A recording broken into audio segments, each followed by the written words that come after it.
Namaskar, I'm Harpreet Kaur and I welcome you all to our live and interactive online training session on inclusive education and digital technology. This training program is organized by Central Institute of Educational Technology in collaboration with Department of Education of Groups with Special Needs NCERT New Delhi.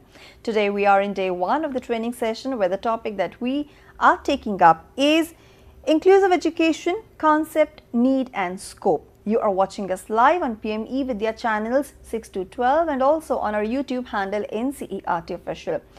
If you have questions related to the topic, please feel free to get in touch with us. Our phone number is 8800440559. We also have a dedicated email ID for you, that is training.helpdesk@ciet.nic.in. And you can always send us your questions, suggestions and feedback on our YouTube handle NCERT Official. Since it's a training program, there is going to be an assessment on the last day of the training session when we will release the assessment courses. If you wish to attempt them, you have to watch all the sessions very carefully. So, once you score more than 70% in the assessment, you will be granted a certificate that you can download from Diksha portal. For more guidelines on the same, please feel free to visit our CIET website. Now, we have been hearing this term of inclusive education. What inclusivity actually means? Is it restricted to disability only or it has a wider meaning? There are so many questions that come into my mind that why inclusive education was introduced at the first place, as the title itself says, was the concept, need and scope of it. For all these questions and for all the answers that we want, we are joined by our experts. So please join me in welcoming Dr. Anupam Ahuja, former professor and head Department of Education of Groups with Special Needs NCERT. Ma'am, namaskar and very warm welcome to you. Namaskar to you and namaskar to the viewers as well. Now, ma'am, it's quite interesting that we are having this training program under the umbrella theme of inclusive education and digital technology. We all know that the entire process, teaching learning process has changed drastically, and National Education Policy 2020 is also talking about the use of technology in a big way. Yeah. When it comes to inclusive education, it becomes all the more important. Yes. Now, before you actually go ahead with your presentation, because it's the first day, I want to understand something.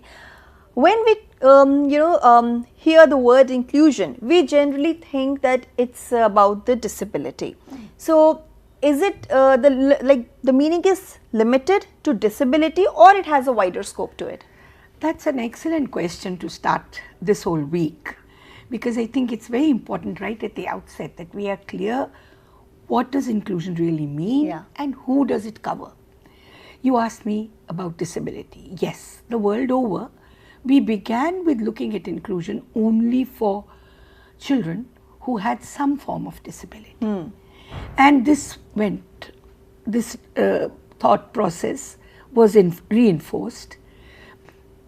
Currently, however, this concept has, over the years, because of our experiences that we gained, we have realized that it is not just a group of children with disabilities, born or who may have acquired disabilities, but it means respecting the right of every child to be in the classroom, and therefore it covers children across the spectrum with varied learning needs and learning styles. You mean to say diverse learners with diverse learning styles, no matter where they are coming from? Yes. So, in other words, we are talking of all children. Okay, great. Okay?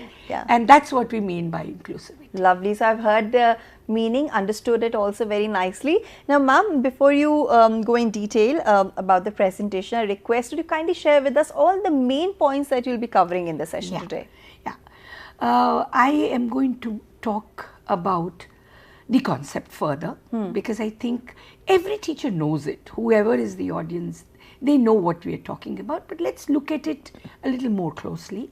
Let's also try to understand what is the need of practicing inclusion, what's its scope, and then I will focus on our NEP 2020 and the NCF school education and foundational learning. What are they talking about? And I think that then gives a teacher that, momentum that to her work and motivation to go further. Absolutely. Apart from NEP 2020, NCF 2023 is another important document that we will be looking at. Yes. So, ma'am, now I request you to kindly go ahead with your presentation, and whatever questions we will be receiving from our viewers, we'll take them up in the end. Wonderful. Okay, thank you. Let's begin with this whole trying to understand very clearly for each one of us that when we are talking of inclusion, where do we include these children first? That is something that a teacher thinks about. Do we take them to another special classroom? Do we bring them in our own class? And if we bring them, where do we make them sit? How do we work with them? Well, this is something that I want you to give it a passing thought, because this is going to be running throughout my talk. First and foremost, you don't have to do inclusion. Children are different, each one is different. And when they are in your class, catering to their needs and helping them learn in a way that they feel that they are progressing and they are enjoying being with you is really having a class that's inclusive. You know, so you are not bringing in somebody from outside, you're not making him sit in a particular place all day and not move him. No, you are just looking at all the children who are in your class and ensuring that they are learning with a sense of purpose, and each day their experiences take them towards thinking that is critical, that's logical, and that you are not always comparing children with other children, but comparing the child with his or her own growth. So in other words, if I am at a particular level one day and the next week you feel that I've asked a few questions and I've improved and I'm moving in a direction which is making me understand my learning and want to build on it, that's your real objective in an inclusive classroom. Now let's look at it from the point of view of what has the world been doing over the years, what has happened in our country, what made us bring our after 35 long years, what does the NEP 2020, which is now already 5 years into time, what does it really expect of us as a teacher? What does the National Curriculum Framework on School Education, that's usually the acronym used, NCF SE 2023, talk about? Now, I will run a PPT and I'll keep addressing my thoughts so that we don't run out of time and do not go too much into depth into a certain aspect. I'll be using a PPT to share my thoughts. So so this is what I just said to the anchor and to all of you, what I'll cover. I will, let's see. Right. Yeah.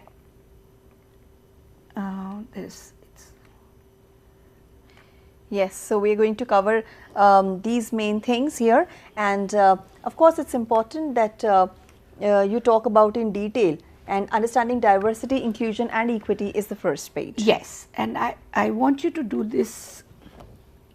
Okay, ma'am, I would like to share the PPT on your behalf. Just give me that will be better. Next slide, and I'll do that. Yeah, great. So, okay. Should I move on, yes, or is this a page you want to explain? No, next slide. Okay. Yeah. So, what did we do right in the beginning?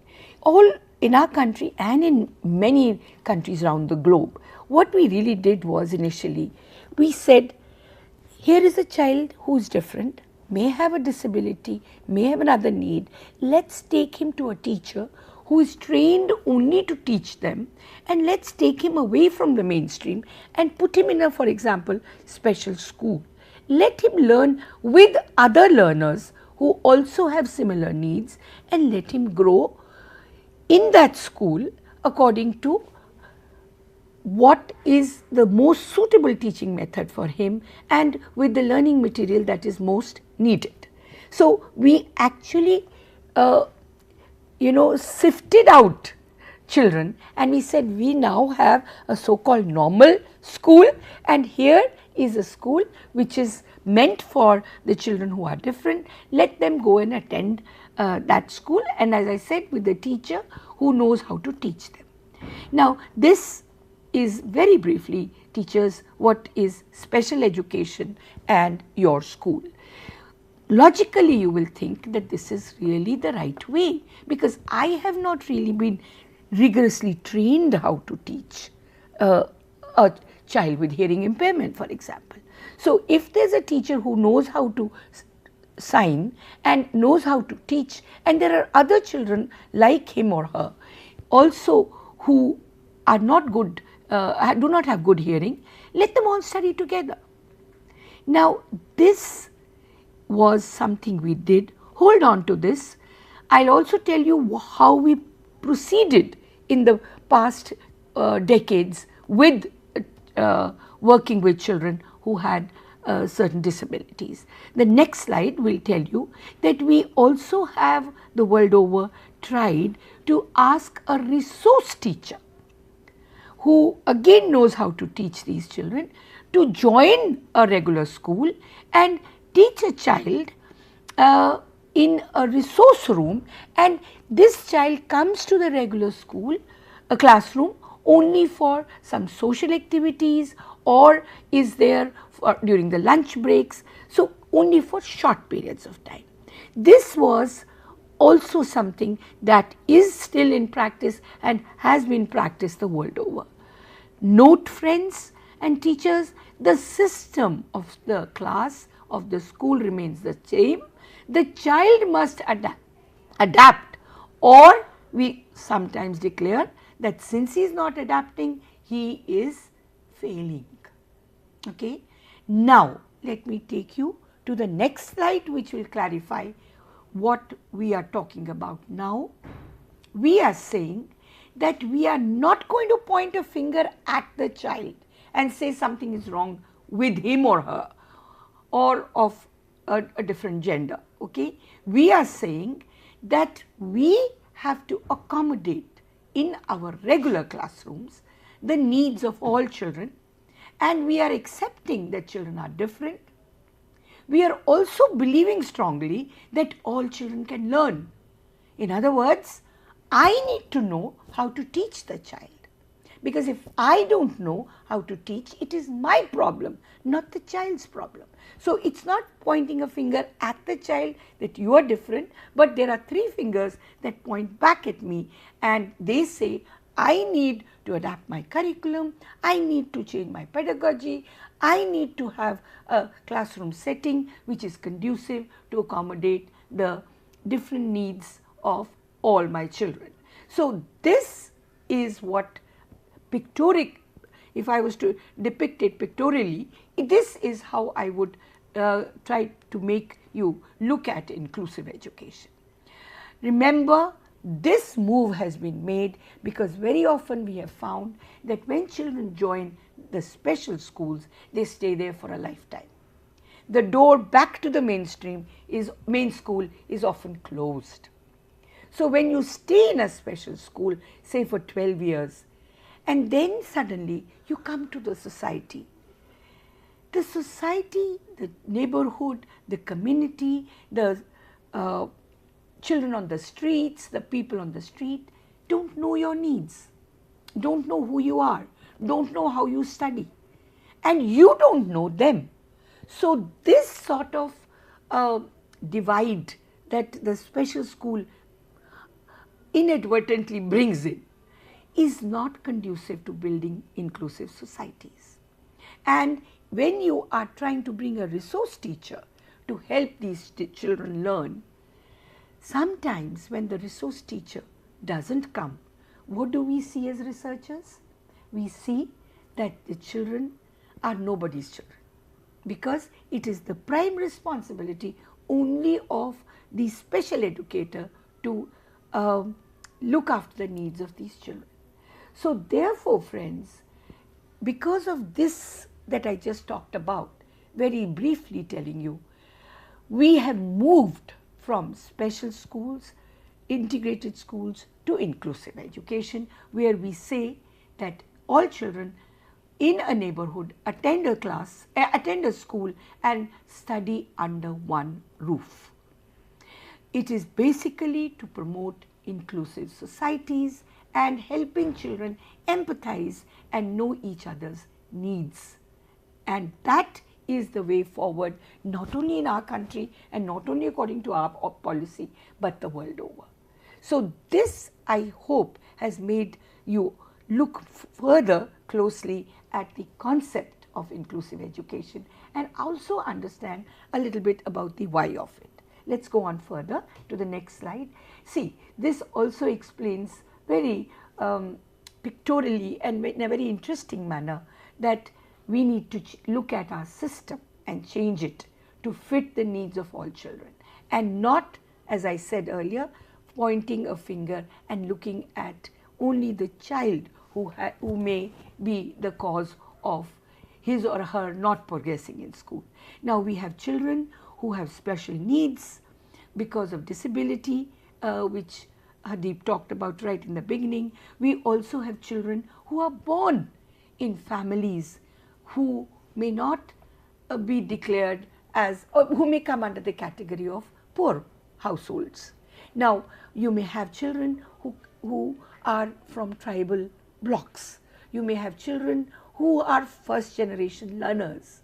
You may have a group of children who came to school for some time, but something happened, maybe at home and maybe in the school, that they left the school system.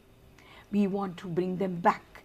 Now all these groups and many more are what we are talking about when we are talking about changing the system and moving towards inclusion. Why do I use the term moving towards inclusion? It's very consciously as well, because it cannot happen in one day. It's a process. We have to think of the entire education system the way we are planning it. So therefore, each step takes us closer to it, but it cannot happen in a jiffy. It cannot happen just like that. So we have to all think together, put together our thoughts and ideas, because I know teachers, you've been doing it all these years. When I talk about this the way I am doing formally, some of you may be thinking, I've been doing this all my life. I've never let a child down.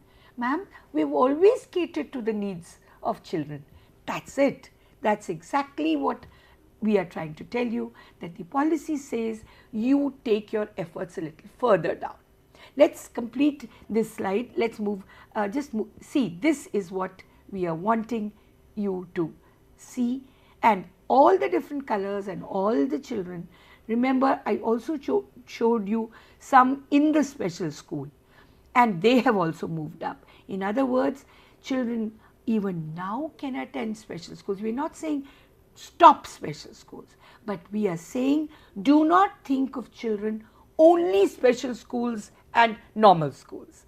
Children stay in special schools for some time, learn the skills, and once they learn the skills and are moving up with their learning, we bring them to the mainstream and teach them along with other children so that they know others, that is the other group of children who may be many in the class, and the many know these few as well. This way in schools we are building schools that are inclusive, and what we know is that when we build schools that are inclusive in this manner, we also build inclusive societies. So this really is the concept that I wanted to touch upon. Let's go to the next slide and see what I've tried to show here. I have tried to show through this depiction, which I'm sure you are making good sense of, that we may have these bits and pieces of puzzles. Children can be representing these different colored cutouts. But what we are wanting is that these different cutouts form a beautiful collated picture, and that's an inclusive classroom where the diversity is not frowned upon. You don't say, "Arey, ye bacha, how am I going to teach this boy? He can't even sit for 10 minutes in one place. How can I teach this girl? her parents cannot support her education at all at home. How much can I do in school? Now, both these children that I've just talked about have a right to learn, and we need to respect that. We need to respect this diversity and consider ways of accommodating their learning styles in our regular classrooms. And what is your role as a teacher? Your role is that all your learners, all your children in your class feel supported. They feel that you're there for them and that they are safe in the class and they are encouraged to do better. Now, this is easy said than done. I will not, say that this just happens. No. You have to reflect on what you do. You have to plan what next to do. And many times those plans may not work. You have not to be feeling let down by that. You have to tell yourself, I am a teacher. I am here to find ways to address the needs of all my learners. Let me ask another teacher. Let me talk to my principal. Let me talk to their parents. See, education, the parents may not be educated, but let's remember they have given birth to the child. They know the child far more than you do. So, talking to them, keeping them in confidence, sharing with them what you are doing, how the child is progressing is what will keep you and them partners in the true sense in the process of building inclusive classrooms. So I encourage you to find ways to support yourself to handle these diverse needs of learners. We are not expecting you to become superhuman, but we are expecting you to become sensitive to the diversity and learn how to accommodate their needs, and above all to make children always feel that they are loved, cared for and are valuable for you. When you do that, half the battle is won. Next slide please. Now, all that I have told you is part of international agenda, part of our national agenda. The SDG goals talk about it. In goal 4, we say we have to ensure that inclusive and equitable quality education is provided and we promote lifelong learning opportunities for all. Our NEP 2020 talks about equitable and inclusive education, learning for all that's provided for, and mind you, it is also a legal act binding on you. The RPWD Act 2016 says that schools in which you work as teachers need to provide inclusive education. So it is not a bunch of activists who are trying to promote inclusion. It's not the policy in itself that's alone, the policy in India that's trying only to promote inclusion. It's a global phenomenon that we are all working towards providing equal opportunities to children in regular classrooms. And I repeat, it's not something now you can wish away because it's a legal binding. Now, when there's a legal binding, you know what it means. You can be taken to court if you don't. Now, the social media is active. I'm not scaring you. I'm just warning you. The day is not far when a teacher can be asked by a parent in the court, you have not used the right digital technology that's available, which my child responds to in your classroom, and you will have to answer. So, all I request you all is pull up your socks, get going, seek support from each other, because that's what's required, since it's in our policy, in our framework, in international mandates, and legally this is a common thread that runs through acts, policies and conventions. Next slide please. Let's look at diverse classrooms a little more closely. See this lovely visual. I think it says it all. Children who are with us have different academic needs. Who knows it better than you? They have different physical needs. Again, a peep into their lives tells us also that their psychosocial needs also need attention very often. Children are not homogeneous. They come from economic categories and backgrounds which are diverse. Now, we need to respect this diversity, and that can happen only if you ask yourself as a teacher before you go to sleep, did I treat my children equally today, or was I carried away by the size of the car or the economic wealth that the child's parents are trying to influence us with? Am I looking at all of them with a lens which says they are all learners? This is a fundamental question that every teacher who works in a diverse classroom needs to ask. If a child is a girl child and happens to be a sex worker's daughter, am I ready to make my own daughter, if she's of the same age, sit by her and study in the class? This is a question I need to ask myself, because when I get an answer for this question, that only is a reflection of whether I am ready to work in an inclusive and work for an inclusive classroom. I can go on with examples, but this is an example you can think about, and there are many more I know you know. Remember, children are not only diverse, we are also diverse. So when we deal with diversity amongst children, we need to also sit back and think, what do I believe in, and how am I going to change my attitude and beliefs if my beliefs are not in tune with what the policy and the NCF 2023 school education talks about. I want you to think of what I have just said with this slide, reflect on it, and do that silent reflection, because only that will prepare you to understand the concept and practice it. Next slide, please. Inclusion refers to not just putting children together. You could have diverse children in a class, but they may feel left out. That's why I said there are some children who leave our school systems. Now, they don't leave because they want to be roaming around. They leave because we push them out. They are not dropouts, they are push-outs. Now, therefore, we need to work in a way that we reduce the number of push-outs. We are almost 80 years independent now. Our nation is not a young nation, right?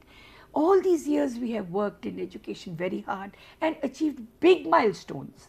But we want you now to work further on, because this is a profession we have chosen. And this profession demands that inclusive principles are followed in your classrooms, so that this child in a wheelchair is actually a part of the circle, and a child who may be the one wearing the yellow shirt may be coming, maybe really his skin tone may be dark. He may be by a child who is very fair, and he may be by a child who is very fat and plump, and he may be by a child who sings very well. Now, all of them, whatever be the shade of their color, tone of their skin, their hairstyle, their broken buttons which were not stitched, all this is not important. What's important is that we follow inclusivity in the true sense. Next one, please. Let's look at this slide. It tells us a lot. It talks about equality and equity. Now, there is a difference between the two. Just look at the visual. Does it say it all? I think it does. What are we to practice? You all would be saying equity. And that's what our policy also tells us, that we need to practice equity in our classrooms. And it requires putting systems in place so that every child has an equal chance for success. Every child will not perform equally, but should have an equal chance for success. In this case, it is viewing something that's happening in a playground. Now, one child does not need a box to stand, but there's another child who needs 2 boxes to be stacked up so that he can see what's happening across the fence. This explains it all. Each one of you has to work towards understanding the need and, as an educator, providing equity in your classrooms. Next one, please. Let's now look at our National Curriculum Framework a little closely. We have a policy. From that, we work on the National Curriculum Framework. Now, you will say, what is the need for a curriculum framework when we have a policy? I think each one of you know that the curriculum framework provides us some principles, some goals, a structure, and elements for easy implementation of a suggestive policy. See, all policies are not written in stone. They are suggestive. Now, the curriculum framework helps us prioritize equity with inclusion in all aspects of education. From the curriculum, we derive the curriculum framework, we get the curricula, the syllabus, the textbooks and the workbooks. So, you see how it's a very smooth process that you have to understand. So, the textbooks that you are working with in the schools and the workbooks, now you see, are linked with the policy, are linked with the curriculum framework. They emerge from there. And this is the pattern that you need to understand. You also need to understand that we are talking of inclusion not at a particular stage of the school life of a child. We are talking of it, as our policy is saying, when the child enters it in any learning setting at class 3. From 3 to 18, you have to remember that all that I have said in terms of providing diverse learners an equal opportunity to unfold their potential, that's what the curriculum framework gives us more information about. How do we do it? Let me also tell you that the NCF School Education is in consonance with the provisions of the RPWD Act, and it endorses all its recommendations regarding school education. So, you see, we are, through our curriculum framework, we are bound legally also. Next slide. Let's look at inclusive practices for students with disability, which are covered in section 4.3. It says we need to provide physical access for all our students with disabilities. So, when you are talking about a barrier-free environment, and when you, for example, looking at only ramps, it's a ramp. You can say, ma'am, we don't have a wheelchair user in our class. Why are you getting this ramp constructed? Well, I'm getting this ramp constructed because a grandfather, a grandmother with a knee difficulty can also come. I'm getting this ramp constructed because other children can also run up the ramp into their classrooms and not always walk on the other side of the. I'm also getting this ramp constructed because a pregnant lady who is carrying her shopping groceries with her but wants to meet the teacher to know how her child is progressing should also feel free accessing the class. In other words, what I am trying to tell you is, do not demarcate certain infrastructures only for a few. All structures are for all. If you've got a blackboard fit in your classroom, you should have a child who is a wheelchair user should also be able to come and write on that blackboard. All you need is an adjustable small strip of steel which will help the blackboard move up and down, or the whiteboard move according to the height of the child, and if he is a wheelchair user, it will be lower.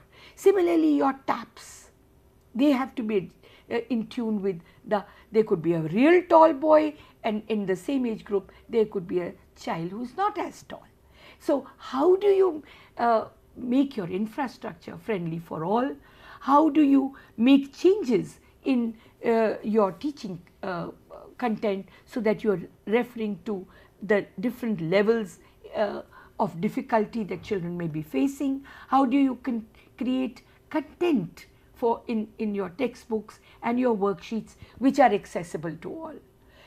These are things that you need to think about. Now it's very easy to provide children bigger font and small font. All this is something that you have to think about, your pedagogical accommodations, adopting universal design for learning, etc. The next slide, I will show you some more as it laid in the NEP 2020 and our National Curriculum Framework. It talks about inclusive curriculum. It tells you how to address diverse needs, how do you remove barriers, and how do you, as I've been talking about, promote equity and respect. The next slide, please. Remember, all our thinking has to be rootedness in our Indian knowledge systems. They have always respected diversity and encourage values and dispositions which are pro diversity. And how do you learn and care for your environment? These are things that are not outside for only some children. These are for all children, and these are cross-cutting themes. Inclusion in schools cannot be done by just one teacher. Everybody has to think about it. The guidance and counseling done in schools has to be for all. The education technology has to be adapted and optimally used so that all learners can use it. These are cross-cutting themes that our curriculum framework talks about. Next one, please. Let's remember, every child is capable of learning. These are principles that are mentioned in 4.1. A child learns best when he's not mocked at, is respected, valued, and above all, engaged in the process of learning. And we have to look into our own teaching styles. We should not be discriminatory. We must provide, I use again the word must, equitable learning opportunities, different aids and appliances. If children need them, we need to find ways to provide them. If children ask questions, the more the merrier, because making mistakes is part of learning. You and I still make mistakes, so do children. Let them try out their ideas. Let them be children first, and their achievement standards will follow.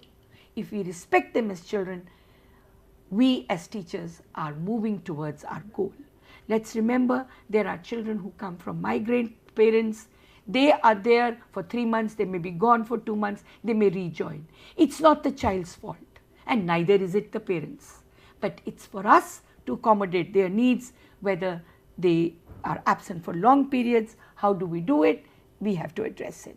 And how do we also address the needs of the transgender students? We have to also keep considering that, because our policy says they are also equally to be respected and included in our classrooms. The children who are gifted, they also have to be accommodated in our regular classrooms. Next one. Remember, it's all for the children, for all the children. You need to be trained, you need to get in-service training, your pre-service needs to be strengthened. We are aware of all this. We are also aware that collaboration amongst different stakeholders is the key. No teacher can become superhuman. Every teacher has a family, has a life. We respect that. But we encourage that emphasis is given for including the school management in the process of planning, the community in the process of creating a supportive and inclusive learning environment. There are different approaches you can adopt. Encourage indigenous approach to education. That's what is very clearly mentioned.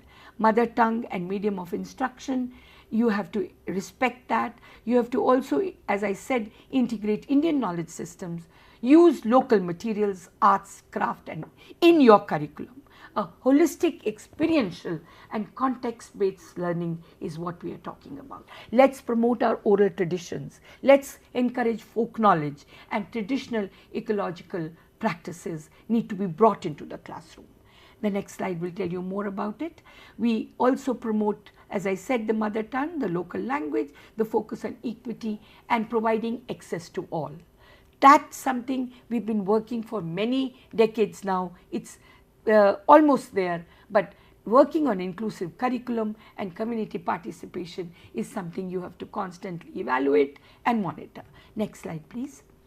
Let me take you to a scenario. It could be in any state. It happens to be Jharkhand. An NGO has brought an accessible material. It's a learning resource. He's talking very big about it. Now, there are audiobooks, there are e-books, there are sign language videos for the foundational years. The school principal asks this NGO a question. He says, why did you bring this material in English? The answer is, well, I brought this material in English because we should promote English language in the early years of learning. Mind you, be sensitive to such assertions, because obviously indigenous comes from the Latin word indigena. I think you know that, which means it has to spring from the land. It's to spring from what is contextual. So try to assess whatever we are doing should be in tune with where the children are and build on that. Not something because X, Y, Z has found it useful. I just wanted to highlight that, and therefore I cited this example. English will come, but first it is the mother tongue that the child is using. The context has to be valued, whatever it is. The next one, please. Here's another experience which I thought I must share with you. I saw this and it was a beautiful classroom where a teacher said, I need to bring the parents in. And you know what I do? I send a red sticker, a coin, sort of plastic coin, and it is also on a cardboard, a red disc in the child's lunchbox or the bag, and a green one. I keep these tokens with me. The red tells the parent, come, I need to tell you something about the child and ask you also along with that. The green sticker or coin is just a sign for all parents that all is hunky, all is well, don't worry, we are moving in the right direction.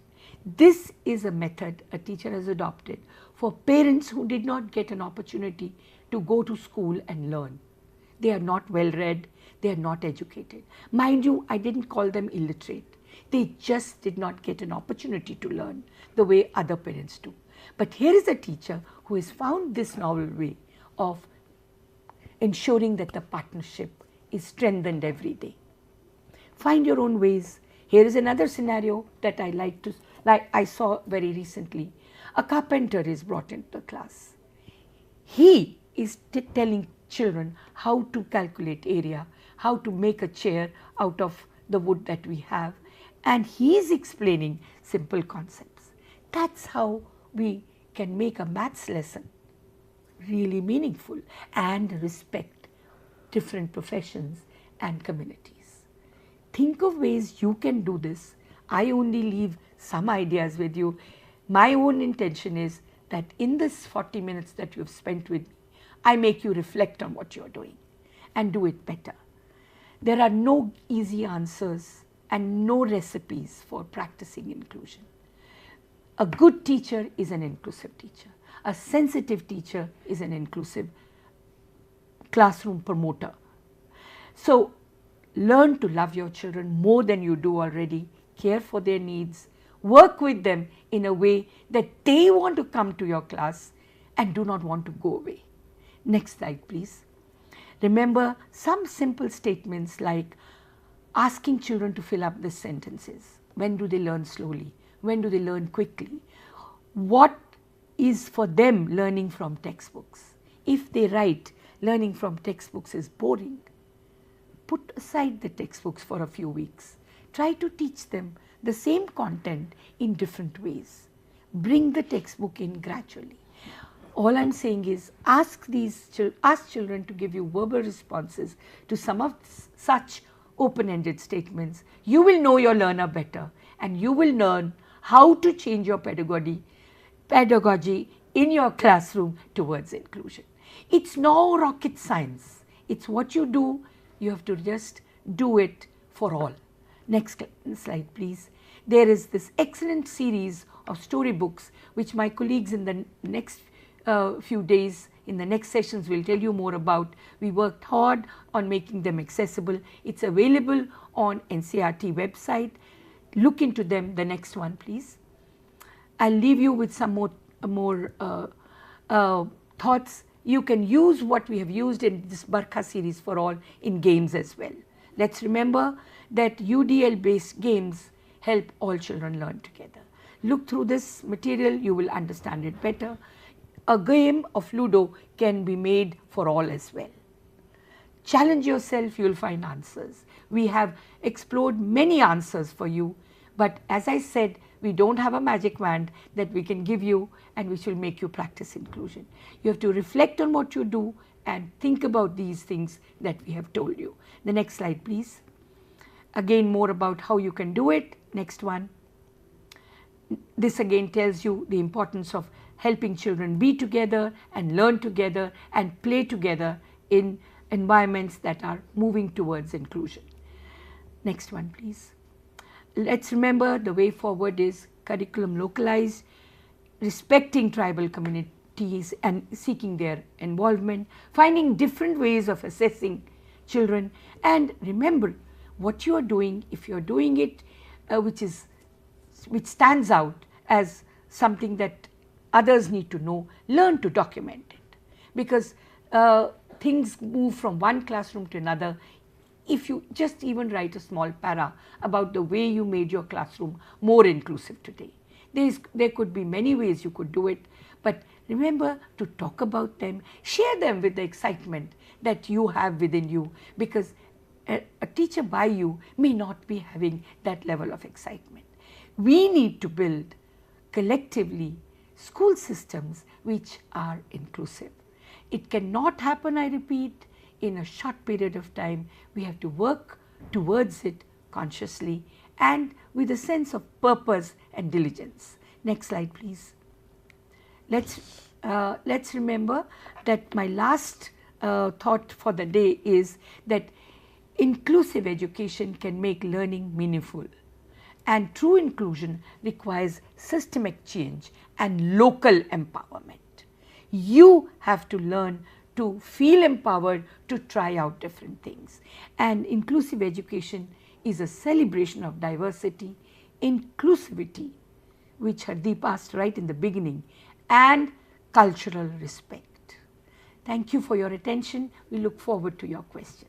Thank you so much, ma'am, for delivering that wonderful presentation with such lovely and real life examples. I really like the concept of KYL. Like we have KYC in the banks, yes. You must have Know Your Learner in the school systems. I really like that. I like your acronym that you have introduced. Yeah, KYL, Know Your Learner. As simple as that.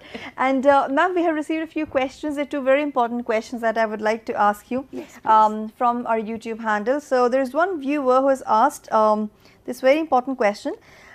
What can we do if the children with disabilities as well as children from disadvantaged groups perceive themselves as different and the curriculum as an alien entity? Excellent question.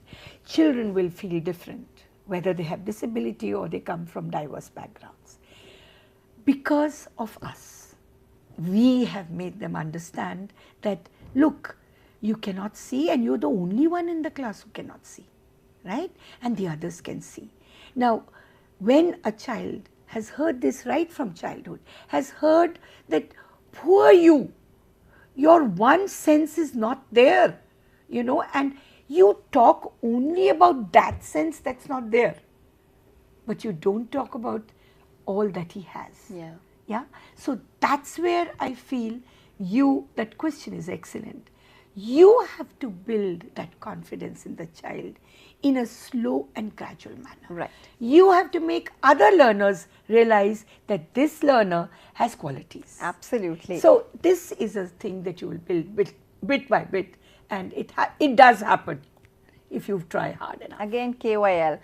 And now we are left with very little time, but there is another important question, and I want you to request it briefly, ma'am. Yeah. The question is, when parents don't accept to keep their children in special schools, what to do? Because we are having once a child in our school and parents are not accepting of it. In the special school? In the special school, yes. Yes. There is always denial, and we have to work on it very, very carefully. Special schools, remember, there is a door that opens out to bring them into mainstream also. So tell parents they are not going into the special school forever and ever. Yeah, we will mainstream them once they learn. Absolutely, and that's what inclusivity and inclusion is here for. That's why we are having this training session. Absolutely. So thank you so much, Dr. Anupam.